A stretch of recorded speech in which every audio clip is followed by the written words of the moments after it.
हमारा आज का टॉपिक है hormones. Hormones are basically chemical substances that act like messenger molecules in the body. After being made in one part of the body, they travel to other parts of the body where they help control how cells and organs do their work. Hormones क्या होते हैं? Chemical substance होते हैं और messenger के तौर पे act करते हैं। दैट मीन्स जिस पार्ट ऑफ बॉडी में ये प्रोड्यूस होते हैं वहाँ से वो मैसेज कैरी करके जाते हैं और जिस जगह पे उन्होंने अपना एक्शन परफॉर्म करना है, जिस सेल्स पे, जिन टिश्यूज पे, ऑर्गन्स पे, वहाँ पे जाते हैं और अपने रिसेप्टर्स के साथ बाइंड करते हैं और अपना मैसेज ट्रांसफर करते हैं और इफेक्ट प्रोड्यूस करते हैं। ठीक है। अब केमिकल सब्सटेंसेस हैं और मैसेंजर्स हैं, तो इस वजह से इनको केमिकल मैसेंजर्स भी कहा जाता है। ठीक है। They are chemical messengers secreted into the blood or extracellular fluid by one cell that affect the functioning of other cells.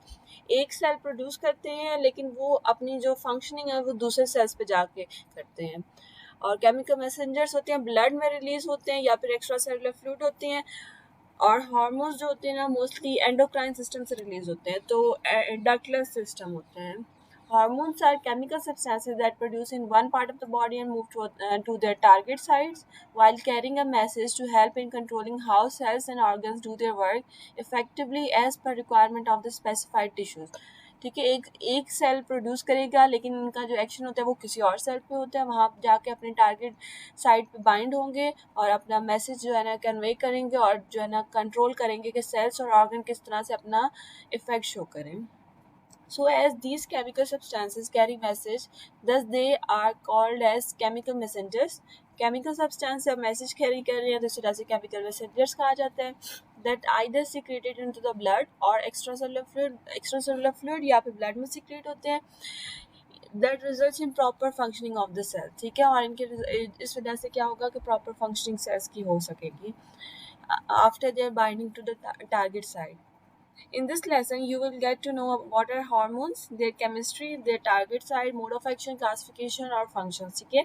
इस लेक्चर में आप लोगों को मैं बताऊंगी कि हार्मोन्स होते क्या हैं, उनकी केमिस्ट्री क्या होती है, मतलब किस केमिकल सब्सटेंस से मिलके वो बनते हैं, टारगेट साइट क्या होती है उनकी, कौन से रिसेप्टर्स के साथ बाइंड करते हैं, किस तरह से अपना एक्शन परफॉर्म करते हैं। ठीक है। उनका मैकेनिज्म ऑफ एक्शन क्या होता है, क्लासिफिकेशन उनकी क्या है, हार्मोन्स की टाइप्स क्या है, बॉडी में किस तरह से फंक्शन करते हैं और कौन कौन से फंक्शंस इनके होते हैं, different glands present in the body and how these hormones played their part in maintaining homeostasis of the body।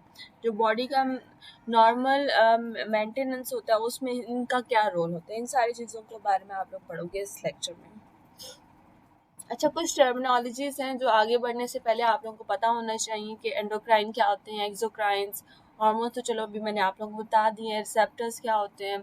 Endocrine basically ऐसे सिस्टम को कहा जाता है that refers to the internal secretion of the biological active substance. Biological active substance जो हमारा जैसे suppose hormones है या फिर कोई और सब्सटेंसेस हैं, वो केमिकल मैसेंजर के तौर पे एक्ट करेंगी और इंटरनल सिक्रेशन होती है। ठीक है। इस वजह से इनको एंडो कहा जाता है। और ये डक्टलेस सिस्टम होते हैं, उनको डक्ट्स नहीं चाहिए होते हैं, डायरेक्ट ब्लड में इनके रिलीज होती है। जबकि जो एक्सोक्राइन सिस्टम होते हैं, exo mean outside, so that they refer to the secretion outside the body. Outside the body इनकी सिक्रेशन होती है। फॉर एग्जाम्पल स्वेट ग्लैंड्स होते हैं, स्वेट प्रोड्यूस होता है, मेमरी ग्लैंड्स, और duct leads to the gastro intestinal tract. यहाँ पे जीआईटी सिस्टम में जो है ना इनकी डक्ट्स जो होते हैं ना वो अपने प्रोड्यूस करते हैं chemical messengers. Hormone substance release by an endocrine gland. Endocrine gland जो होता है वो हार्मोन्स रिलीज करता है and transport through the blood stream to other tissues, और ब्लड स्ट्रीम के थ्रू दूसरे टिश्यूज की तरफ जाता है जहाँ पे उसने अपना टारगेट एक्शन परफॉर्म करना होता है, अपने टारगेट साइट पे जाएगा, where it acts to regulate functions in the target tissue. ठीक है। रिसेप्टर्स क्या होते हैं? Hormones bind to the receptors molecules on cells. A receptor must specifically recognize the hormone from the numerous other molecules in the blood and transmit the hormone binding information into the cellular specific action. अब जो hormone release होंगे endocrine system से, ये hormones जिस भी part of body में जाएंगे वहाँ पे उस हार्मोन के कोई स्पेसिफिक रिसेप्टर्स होते हैं। ठीक है। रिसेप्टर्स क्या होते हैं कि सेल मेम्ब्रेन के ऊपर हमारे पास कुछ रिसेप्टर्स प्रेजेंट होते हैं, वो रिसेप्टर्स सिर्फ अपने स्पेसिफिक हार्मोन के साथ बाइंड करेंगे, ठीक है। अब हार्मोन तो डिफरेंट तरह के हो सकते हैं, हमारे पास ACTH हार्मोन है, हमारे पास ल्यूटिनाइजिंग हार्मोन है, हमारे पास ग्रोथ हार्मोन्स है, थायराइड हार्मोन्स है। तो इनमें से जो भी स्पेसिफिक हार्मोन होगा वो अपने स्पेसिफिक रिसेप्टर के साथ ही बाइंड करेगा, इसके अलावा किसी और रिसेप्टर के साथ बाइंड नहीं करेगा। जब अपने रिसेप्टर के साथ वो बाइंड करेगा तो क्या होगा कि जो हार्मोन रिसेप्टर कॉम्प्लेक्स है वो मैसेज कन्वे करता है सेल के अंदर कि ये वाला एक्शन आपने परफॉर्म करना है, तो फिर वो सेलुलर एक्शन जो है ना, स्पेसिफिक एक्शन, वो परफॉर्म होगा। Hormones chemical are the chemical messenger with regulatory effect on cells or organ. कुछ हमारे पास हार्मोन्स होते हैं जो कि मल्टीपल टिश्यूज पे अपना इफेक्ट शो करते हैं, कुछ हार्मोन्स होते हैं जो कि सिर्फ स्पेसिफिक टिश्यू पे सिर्फ अपना रोल शो करते हैं।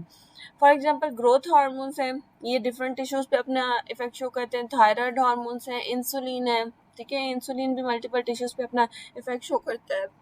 लिपिड्स पे भी करता है और फैट टिश्यूज में भी करता है इंसुलिन। तो ये सारे तीनों जो है ना, ये मल्टीपल टिश्यूज पे अपना इफेक्ट शो करते हैं। लेकिन कुछ ऐसे हार्मोन्स हैं जो सिर्फ अपने एक ही टारगेट टिश्यू पे अपना इफेक्ट शो करेंगे। For example thyroid stimulating hormone है, एड्रीनोकॉर्टिकोट्रॉपिक हार्मोन है, ठीक है। इनका एक्शन जो होता है ना, वो सिर्फ एक स्पेसिफिक टिश्यू पे होता है। हार्मोन केमिस्ट्री मतलब हार्मोन किस चीज़ से बने होते हैं, केमिकल सब्सटेंस से होते हैं, लेकिन किस चीज़ से बने होते हैं, या तो ये अमाइनो एसिड से बने होंगे या फिर ये स्टेरॉयडल नेचर के होंगे, ठीक है। अगर अमाइनो एसिड कंपाउंड्स हैं तो प्रोटीन और रिलेटेड कंपाउंड्स होंगे, ऑफ कोर्स, क्योंकि प्रोटीन इटसेल्फ अमाइनो एसिड से बनी होती है। तो अगर अमाइनो एसिड वाले होंगे तो प्रोटीनिशियस होंगे।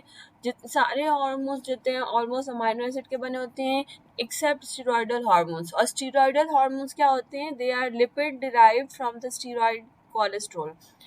लिपिड डिराइव्ड होते हैं और स्टीरॉयड कोलेस्ट्रॉल से मिलके बने होते हैं। Produce in adrenal cortex and sex gland, ठीक है, यहाँ पे इनकी प्रोडक्शन होती है। हार्मोन रिसेप्टर्स क्या होते हैं, certain molecules present in the cell have specific ability to bind with hormone mostly located on the cell membrane. Receptors क्या होते हैं, मॉलिक्यूल होते हैं, स्पेसिफिक मॉलिक्यूल होते हैं, सेल मेम्ब्रेन पे प्रेजेंट होते हैं, ठीक है। नीचे आप डायग्राम में अगर देखें तो ये यहाँ पे आपके पास पिंक कलर की सेल मेम्ब्रेन है, ठीक है। सेल मेम्ब्रेन के ऊपर यहाँ पे ये आपके पास रिसेप्टर्स हैं, ठीक है। ये रिसेप्टर है, ये रिसेप्टर है, ये रिसेप्टर है। अब एक ही सेल मेम्ब्रेन पे डिफरेंट तरह के रिसेप्टर्स होंगे, लेकिन जो हार्मोन होगा ना वो सारे रिसेप्टर्स के साथ बाइंड नहीं करेगा। जो उस हार्मोन का स्पेसिफिक रिसेप्टर होगा ना वो अपने सिर्फ उसी रिसेप्टर के साथ बाइंड करेगा, ठीक है। जब ये इसके साथ बाइंड करता है तो फिर प्रोटीन, ये जो हमारा हार्मोन है ये और ये जो हमारा रिसेप्टर्स है ना, इनके कॉम्प्लेक्स है जो है ना, सेल के अंदर मैसेज ट्रांसफर होगा कि हमने जो है ना कौन सा एक्शन परफॉर्म करना है। या तो जो ये हार्मोन है उनका मैसेज जो है ना विद इन द साइटोप्लाज्म होगा, ठीक है, उनके ट्रांसफर, या फिर न्यूक्लियस के अंदर। अगर हमारे प्रोटीनिशियस हार्मोन्स हैं तो उनका एक्शन साइटोप्लाज्म में ही होगा, ठीक है। कैसे होगा कि एटीपी एडिनोसिन ट्राइफॉस्फेट कन्वर्ट हो जाएगा साइक्लिक एएमपी में। साइक्लिक एएमपी क्या करेगा, वो एंजाइम्स को एक्टिवेट करवा देगा, जो भी रिक्वायर्ड एंजाइम्स होंगे। अगर हमारे पास स्टीरॉयडल हार्मोन है, स्टीरॉयडल हार्मोन का मतलब ये है कि वो लिपिड का बना हुआ है, और हमारी जो सेल मेम्ब्रेन होती है ना, सेल मेम्ब्रेन भी फॉस्फोलिपिड्स की बनी हुई होती है। जब सेल मेम्ब्रेन फॉस्फोलिपिड्स की बनी हुई होगी तो हमारे जो हार्मोन्स है ना, वो हार्मोन सेल मेम्ब्रेन को इजीली क्रॉस कर जाएंगे, ठीक है। जब सेल मेम्ब्रेन को क्रॉस कर जाएंगे तो वो न्यूक्लियस में आ जाते हैं, ठीक है। ये वाला पार्ट हमारे पास न्यूक्लियस है। अब न्यूक्लियस में जाके वो अपने रिसेप्टर के साथ बाइंड करते हैं और स्टिमुलेट करते हैं प्रोटीन सिंथेसिस, और जो भी उनका स्पेसिफिक एक्शन होगा वो परफॉर्म होगा, ठीक है। प्रोटीनिशियस हार्मोन जो होते हैं वो सेल मेम्ब्रेन को क्रॉस नहीं करते, उनके रिसेप्टर सेल मेम्ब्रेन पे ही होते हैं, क्योंकि वो लिपिड नेचर के नहीं होते, तो इस वजह से ये हार्मोन्स सेल मेम्ब्रेन को क्रॉस नहीं कर सकते। स्टेरॉयडल हार्मोन्स जो होते हैं वो लिपिड नेचर के होती हैं, इस वजह से, और सेल मेम्ब्रेन में भी हमारे पास फॉस्फोलिपिड्स होते हैं, तो इस वजह से ये इजीली सेल मेम्ब्रेन को क्रॉस करके न्यूक्लियस में जाके अपने रिसेप्टर के साथ बाइंड करते हैं। हार्मोन रेगुलेशन किस तरह से होती है, हमारे पास दो तरह के मैकेनिज्म है, नेगेटिव फीडबैक मैकेनिज्म और positive feedback mechanism. Negative feedback mechanism में क्या होता है कि अगर हार्मोन की प्रोडक्शन बहुत ज़्यादा होती है तो फिर टिश्यूज जो होते हैं ना वो नेगेटिव फीडबैक देते हैं एंडोक्राइन ग्लैंड को कि मज़ीद हार्मोन की प्रोडक्शन ना हो। इससे क्या होगा कि हार्मोन्स की जो नॉर्मल प्रोडक्शन है वो रेगुलेट होगी, ठीक है। और नेगेटिव फीडबैक बहुत मोस्ट कॉमन होता है, endocrine gland over secretes hormone. अगर एंडोक्राइन ग्लैंड बहुत ज़्यादा सिक्रीट करे hormone, tissue become too active, तो टिश्यू बहुत ज़्यादा एक्टिव हो जाएंगे, फिर tissues negatively effect gland to decrease secretion. उसके बाद टिश्यूज जो होते हैं ना नेगेटिवली इफेक्ट करते हैं ग्लैंड्स को, एंडोक्राइन ग्लैंड को, कि मजीद सिक्रीशन ना हो। तो इस तरह जो है ना हम नॉर्मल बॉडी का होम्योस्टेसिस मेंटेन करते हैं। पॉजिटिव फीडबैक क्या है कि अगर हार्मोन की प्रोडक्शन एफिशिएंट नहीं है, इनफेक्टिव है, अगर कम है, तो फिर ये मैसेज कन्वे किया जाता है एंडोक्राइन ग्लैंड को कि मजीद हार्मोन की प्रोडक्शन की जाए, ठीक है। Hormone response produce more hormone. Mode of action of hormones क्या है, मतलब हार्मोन्स अपना एक्शन किस तरह से परफॉर्म करते हैं। Hormones bind and activate their specific receptors in two different way. Hormone receptor के साथ दो तरह से बाइंड करते हैं। Induction of enzyme synthesis at the nuclear level, nuclear न्यूक्लियर लेवल पे जो होते हैं एंजाइम की सिंथेसिस होगी, या फिर direct synthesis of the protein और enzymes at the ribosomal level, या फिर जो है ना प्रोटीन की सिंथेसिस होगी या एंजाइम की एट द राइबोसोम्स के लेवल पे। न्यूक्लियस के अंदर जो होगा वहाँ पे जो है ना एंजाइम की सिंथेसिस होगी, ठीक है, और मैसेंजर आरएनए प्रोड्यूस होता है। और जब राइबोसोमल में जाता है तो राइबोसोम में प्रोटीन की सिंथेसिस होती है थ्रू ट्रांसलेशन मैकेनिज्म। एंजाइम ये न्यूक्लियर लेवल पे जो है थायरॉक्सिन और स्टेरॉयडल हार्मोन एक्ट करते हैं, ठीक है। अभी जैसे मैंने आप लोगों को बताया था न्यूक्लियस में जाते हैं स्टेरॉयडल हार्मोन इजीली जा सकते हैं। और राइबोसोमल लेवल पे जो है ना इंसुलिन और एड्रीनोकॉर्टिकोट्रोपिक हार्मोन जाते हैं। मैकेनिज्म यहाँ पे आप देख लें कि सबसे पहले एक स्टेरॉयडल हार्मोन आ रहा है। स्टेरॉयडल हार्मोन जो है ना लिपिड्स का बना हुआ है, तो वो सेल मेम्ब्रेन को इजीली क्रॉस कर जाएगा। ये है हमारी सेल मेम्ब्रेन, ठीक है, पिंक कलर की सेल मेम्ब्रेन को क्रॉस करेगा, साइटोप्लाज्म में जाएगा। अब साइटोप्लाज्म में ये जो ब्लू कलर का हार्मोन है ये अपने स्पेसिफिक रिसेप्टर के साथ बाइंड करेगा। येलो कलर का जो है वो रिसेप्टर है। अब रिसेप्टर पे इस तरह से जो होती है ना उसकी डिजाइनिंग रिसेप्टर की इस तरह से होती है कि जब हार्मोन आए तो उसमें इजीली फिट हो जाए, ठीक है, जैसे लॉक एंड की मॉडल होता है। तो इजीली जब स्टेरॉइड और रिसेप्टर आपस स्टेरॉइड हार्मोन और रिसेप्टर आपस में मिलेंगे तो ये हार्मोन रिसेप्टर कॉम्प्लेक्स बनाएंगे। अब ये कॉम्प्लेक्स जो होता है ना वो न्यूक्लियस के अंदर जाता है, ठीक है। जब ये न्यूक्लियस में जाएगा तो न्यूक्लियस में ट्रांसक्रिप्शन के मैकेनिज्म के थ्रू मैसेंजर आरएनए में अपनी इंफॉर्मेशन ट्रांसफर करेगा। Complex bind to the receptor sites on the chromatin, chromatin के साथ जो है ना डीएनए के साथ ये जो है ना बाइंड करेगा और एक्टिवेट करवा देगा मैसेंजर आरएनए को थ्रू ट्रांसक्रिप्शन। तो ये जब मैसेंजर आरएनए इंफॉर्मेशन कैरी करेगा थ्रू ट्रांसक्रिप्शन मैकेनिज्म, अब ये इंफॉर्मेशन कैरी करके राइबोसोमल लेवल पे आएगा। जब मैसेंजर आरएनए लीव्स न्यूक्लियस, अब ये न्यूक्लियस को लीव करेगा, ठीक है, नीचे वाली फिगर में देखें न्यूक्लियस को लीव कर जाएगा और अगेन साइटोप्लाज्म में आ जाएगा। अब साइटोप्लाज्म में ये राइबोसोम के साथ आके बाइंड करेगा, ठीक है, ये राइबोसोमल लेवल हो गया। राइबोसोमल पे किस तरह से मैकेनिज्म होता है कि ribosome translate messenger RNA into new protein. अब ये जो राइबोसोम के पास ये मैसेंजर आरएनए आएगा तो ये जो मैसेंजर आरएनए है ना ये क्या करेगा, ये प्रोटीन की सिंथेसिस करवाएगा, ठीक है। प्रोटीन की जब सिंथेसिस होगी तो हमारे पास जो है ना ट्रांसलेशन मैकेनिज्म जो होगा वो कंप्लीट हो जाएगा। तो इस तरह दो लेवल्स पे जो है ना हार्मोन काम करते हैं, न्यूक्लियर लेवल पे और राइबोसोमल लेवल पे। क्लासिफिकेशन ऑफ हार्मोन्स अगर देखें तो हार्मोन्स को हम मेनली दो क्लासेस में क्लासिफाई करते हैं। एक स्टेरॉयडल हार्मोन्स हैं और दूसरे नॉन स्टेरॉयडल्स हैं। स्टेरॉयडल ऑफ कोर्स जो लिपिड के बने होते हैं, मेन इनमें मॉलिक्यूल कोलेस्ट्रॉल होता है। फॉर एग्जांपल कॉर्टिसोल है, hydrocortisone, aldosterone, estrogen, progesterone, testosterone. Non steroidal में हमारे पास फर्दर इसकी क्लासिफिकेशन है, प्रोटीन के बने हुए होंगे हार्मोन्स या फिर ग्लाइकोप्रोटीन्स के होंगे। ग्लाइकोप्रोटीन्स में क्या होता है, इसमें भी प्रोटीन प्रेजेंट होता है, लेकिन ग्लाइको मीन्स उसमें कार्बोहाइड्रेट भी प्रेजेंट होता है, कार्बोहाइड्रेट और प्रोटीन का मिक्सचर होता है, ठीक है, ग्लाइकोप्रोटीन्स। इसके अलावा हमारे पास पेप्टाइड्स के बने हुए होते हैं हार्मोन्स, अमाइनो एसिड के डेरिवेटिव्स होते हैं, ठीक है, कुछ अमाइंस होते हैं और कुछ जो होते हैं ना आयोडीन के साथ अमाइनो एसिड के कॉम्बिनेशन होते हैं। स्टार्ट करते हैं प्रोटीन से। प्रोटीन में हमारे पास है ग्रोथ हार्मोन है, प्रोलैक्टिन, पैराथायरॉयड हार्मोन, कैल्सिटोनिन है, एसीटीएच है, इंसुलिन और ग्लूकागोन। और ग्लाइकोप्रोटीन्स में क्या है हमारे पास, फॉलिकल स्टिमुलेटिंग हार्मोन्स है, luteinizing hormone, thyroid stimulating hormone है, ह्यूमन गोनाडोट्रोपिन हार्मोन, ठीक है। और पेप्टाइड्स में हमारे पास एंटी डाययूरेटिक हार्मोन है, ऑक्सीटोसिन है, मेलानोसाइट स्टिमुलेटिंग हार्मोन है, सोमेस्टोस्टेटिन है, टीआरएच है, गोनाडोट्रोपिन रिलीजिंग हार्मोन है, और एएनएच है, एट्रियल नाइट्रोयूरेटिक हार्मोन।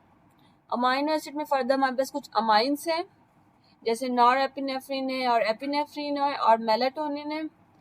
कुछ आयोडीनेटेड अमाइनो एसिड है, मतलब अमाइनो एसिड के साथ आयोडीन की अटैचमेंट होती है। फॉर एग्जांपल T4 और T3, T4 इज थायरॉक्सिन और T3 है ट्राई आयोडोथायरोनिन, ठीक है। तो ये हमारे पास हार्मोन्स की classification according to mode of action. अगर हम हार्मोन्स को क्लासिफाई करें उनके मोड ऑफ एक्शन से, तो हमारे पास डिफरेंट तरह के हार्मोन्स हैं। फॉर एग्जांपल अगर हम एंडोक्राइन को देखें, तो एंडोक्राइन क्या होता है कि वो एक पार्ट ऑफ बॉडी में सेल्स में प्रोड्यूस होते हैं और ब्लड स्ट्रीम के थ्रू ट्रैवल करके अपने टारगेट सेल्स की तरफ जाते हैं, ठीक है, किसी और पार्ट ऑफ बॉडी में जो है ना अपना एक्शन परफॉर्म करते हैं। Endocrine hormones travel by blood stream to target cells, ठीक है।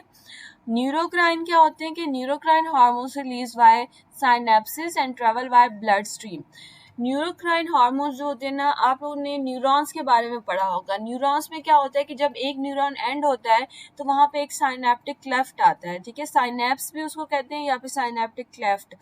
वहाँ पे वो स्पेस होती है जहाँ से जो ना न्यूरोट्रांसमीटर रिलीज होते हैं। फिर वहाँ से न्यूरोट्रांसमीटर जब रिलीज होते हैं तो वो दूसरे न्यूरॉन की तरफ जाते हैं। तो वो जो वहाँ पे साइनेप्स होता है, जो क्लेफ्ट होता है, वहाँ पे जो हार्मोन रिलीज होंगे ना, उनको कहेंगे न्यूरोक्राइन हार्मोन्स, और ये फिर ब्लड स्ट्रीम के थ्रू जो है ना ट्रेवल करते हैं। पैराक्राइन हार्मोन्स क्या होते हैं कि paracrine hormones act on adjacent cell. अच्छा, पैराक्राइन हार्मोन जिस सेल में ये प्रोड्यूस होंगे ना, वो अपने साथ वाले सेल पे ही अपना एक्शन परफॉर्म करेंगे, ठीक है। और ऑटोक्राइन क्या होते हैं कि autocrine hormones act on the cell that secreted them. Autocrine में ये होता है कि जो सेल इन हार्मोन्स को प्रोड्यूस करता है ना, वो अपने ही सेल पे फिर एक्ट करते हैं, ठीक है। जिस सेल से ये सिक्रीट हो रहे हैं उसी सेल पे ये अपना एक्शन परफॉर्म करेंगे, ठीक है। यहाँ पे आप डायग्राम में अगर देखें, फर्स्ट है हमारे पास ऑटोक्राइन। ऑटोक्राइन में क्या है कि यहाँ से जो है ना, ये ग्रीन कलर में अगर आप देखें, यहाँ से जो है ना हार्मोन्स रिलीज हो रहे हैं, ठीक है, केमिकल मैसेंजर्स जो कि हार्मोन्स हैं ये रिलीज हो रहे हैं। जब ये रिलीज होंगे तो इसी ही सेल पे, इसके अपने ही सेल पे इसके रिसेप्टर्स प्रेजेंट होंगे, ठीक है। ये जो रेड कलर के हैं ये इसके रिसेप्टर्स हैं। तो जो सेल इन हार्मोन्स को रिलीज करेगा उसी सेल पे ही इसके रिसेप्टर्स प्रेजेंट होंगे और इसी सेल पे ये अपना एक्शन परफॉर्म करेगा, वहीं पे एक्ट करेगा। पैराक्राइन में क्या होता है कि ये अपने एडजेसेंट सेल्स पे एक्ट करता है। एडजेसेंट का मतलब होता है साथ वाले, नियर वाले जो सेल्स होते हैं। अब केमिकल मैसेंजर्स यहाँ से इस सेल से रिलीज हो रहे हैं, ठीक है। ये जो ब्लू कलर के हैं ना इन सारी फिगर्स में, ये सारे न्यूक्लियस हैं। ये एक सेल है, इसके अंदर ये न्यूक्लियस है। अच्छा, अब ये जो केमिकल मैसेंजर्स एक सेल से रिलीज हो रहे हैं, ये अपने साथ वाले सेल्स पे अपना एक्शन परफॉर्म करेंगे, ठीक है। इसके साथ वाले सेल्स पे ही इसके रिसेप्टर्स होंगे, तो इस तरह ये अपने एडजेसेंट सेल्स पे अपना एक्शन परफॉर्म करते हैं। एंडोक्राइन सिक्रेशन क्या होती है कि जब केमिकल मैसेंजर्स होते हैं वो जिस सेल से रिलीज होते हैं ना, वो रिलीज होकर डायरेक्ट ब्लड वेसल्स में जाते हैं, ठीक है। ये जो आपके पास है ना, ये कैपिलरी है। इस कैपिलरी में, इस ब्लड वेसल के अंदर ये जाएंगे और फिर ये ब्लड स्ट्रीम के थ्रू, ब्लड के थ्रू उस पार्ट ऑफ बॉडी में जाएंगे जिसमें इसने अपना एक्शन परफॉर्म करना है, ठीक है। फॉर एग्जांपल ये एंटीरियर पिट्यूटरी ग्लैंड से रिलीज हो रहे हैं, ठीक है। अब वहां से जब ये रिलीज होंगे ये ब्लड में जाएंगे, ब्लड में जाके सपोज इसने किडनी में अपना एक्शन परफॉर्म करना है, तो जो किडनी के सेल्स होंगे ना, ब्लड के थ्रू वो किडनी के सेल्स की तरफ जाएंगे और फिर वहां जाके अपने रिसेप्टर के साथ बाइंड करेंगे, ठीक है, target cells in the remote tissue. तो इस तरह दूर कहीं इनके जो टिश्यूज प्रेजेंट होती है ब्लड के थ्रू ये मूव करते हैं।